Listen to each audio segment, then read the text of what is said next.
Hello friends, আজকে নাইকা থেকে আমি এইটা পারচেস করেছি। দুটো প্রোডাক্ট আছে, 860 টাকা নিয়েছে। একটা সেটাফিলের ময়শ্চারাইজার আর একটা হচ্ছে প্লামের সানস্ক্রিন 50 SPF 50। আজকে তোমাদের সামনে আমি এটা আনবক্সিং করছি।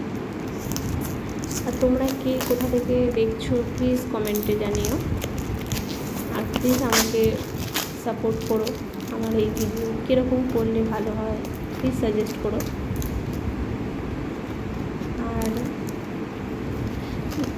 কেউ যদি এই প্রোডাক্টগুলো ইউজ করে থাকো, কীরকম এর রিভিউ প্লিজ আমাকে কমেন্ট বক্সে জানিও।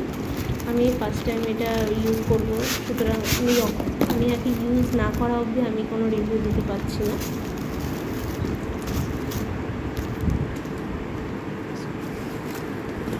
এটা র্যাপিংটা বেশ সুন্দর, খুবই সুন্দর, আমার তো বেশ ভালো লেগেছে।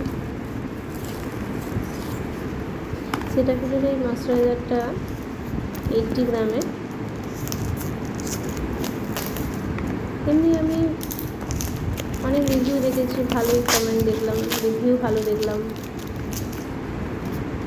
দেখি আমার স্কিনের জন্য কতটা ভালো হয়। গুড ওয়াইফস তো আমার স্কিনের জন্য একদমই বাজে ছিল, আমার অভিজ্ঞতা একদমই বাজে। এই সানস্ক্রিনটাও ফার্স্ট টাইম আমি ইউজ করব। আমি তো সানস্ক্রিন মাখলেই আমার স্কিনটা কালো হয়ে যায়। প্লিজ কমেন্ট করো যাতে কালো না হয়, তার জন্য আমাকে কী করা উচিত। তোমরা কেউ যদি এই প্রোডাক্টগুলো ইউজ করে থাকো প্লিজ আমাকে একটু কমেন্ট বক্সে বলো।